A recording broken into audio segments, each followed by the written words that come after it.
Modi cabinet 3.0 में एक साल में ही बड़ा फेरबदल होने वाला है। इसे लेकर राजनीतिक गलियारों में हलचल भी तेज है।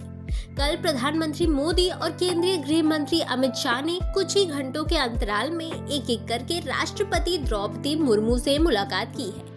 इसके बाद से ही कहा जा रहा है कि कुछ खिचड़ी तो जरूर पक रही है। दरअसल किसी भी बड़े निर्णय या कानून को लेकर राष्ट्रपति की मंजूरी की जरूरत होती है। ऐसे में प्रधानमंत्री और फिर गृह मंत्री का राष्ट्रपति से मिलना बड़े बदलाव के संकेतों की ओर इशारा कर रहा है। वहीं कुछ दिन पहले उपराष्ट्रपति जगदीप धनखड़ के इस्तीफे के बाद नए उपराष्ट्रपति का चयन भी होना है। चुनाव आयोग ने उपराष्ट्रपति चुनाव प्रक्रिया के लिए अधिसूचना भी जारी कर दी है। 9 सितंबर को उपराष्ट्रपति के लिए वोटिंग होने वाली है। तो ऐसे में जाहिर है कि भाजपा में नए उपराष्ट्रपति को लेकर मंथन हो रहा है। इस बार इंडिया गठबंधन भी अपनी ओर से उपराष्ट्रपति उम्मीदवार उतारने की तैयारी में है। ये इसलिए भी खास है क्योंकि राज्यसभा में भाजपा के पास संख्या बल काफी नाजुक है। ऐसे में भाजपा बिना कोई गलती किए किसी ऐसे को मैदान में उतारना चाहती है जिस पर आसानी से सहमति बन जाए। हो सकता है कि मंत्रिमंडल में से ही किसी को उपराष्ट्रपति बनाया जाए। ऐसे में कैबिनेट में फेरबदल तो होना ही है। दूसरी ओर भाजपा के राष्ट्रीय अध्यक्ष की प्रक्रिया भी जारी है। कहा जा रहा है कि इस महीने के अंत तक पार्टी अपने नए राष्ट्रीय अध्यक्ष का ऐलान कर सकती है।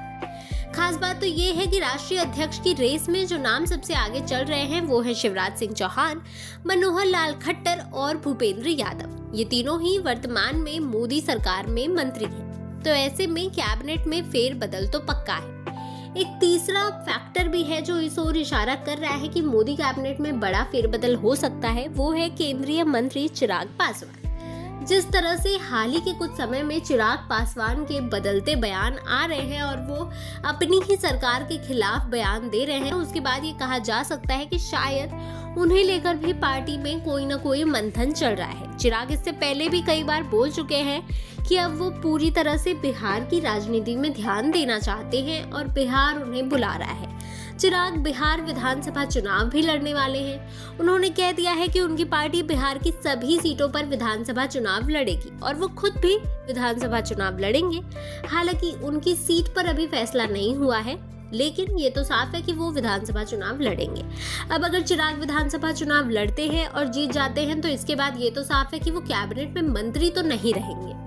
तो ऐसे में भाजपा हमेशा 2 कदम आगे की सोचती है। तो ये जरूर है कि चिराग की जगह किसे देनी है उसे लेकर भी पार्टी में मंथन जरूर चल रहा हो। तो ऐसे में ये तो पक्का है कि कैबिनेट में बड़ा फेरबदल होने वाला है, जहां इस फेरबदल के बाद कुछ का प्रमोशन होगा तो कुछ का डिमोशन, तो कुछ को कैबिनेट से बाहर का रास्ता भी दिखाया जा सकता है। ऐसे में प्रधानमंत्री मोदी और गृह मंत्री अमित शाह की राष्ट्रपति द्रौपदी मुर्मू से मुलाकात के कई मायने निकाले जा सकते हैं। लेकिन एक बात तो बिल्कुल पक्की है कि बहुत जल्द कैबिनेट में कोई बहुत बड़ा बदलाव होने वाला है।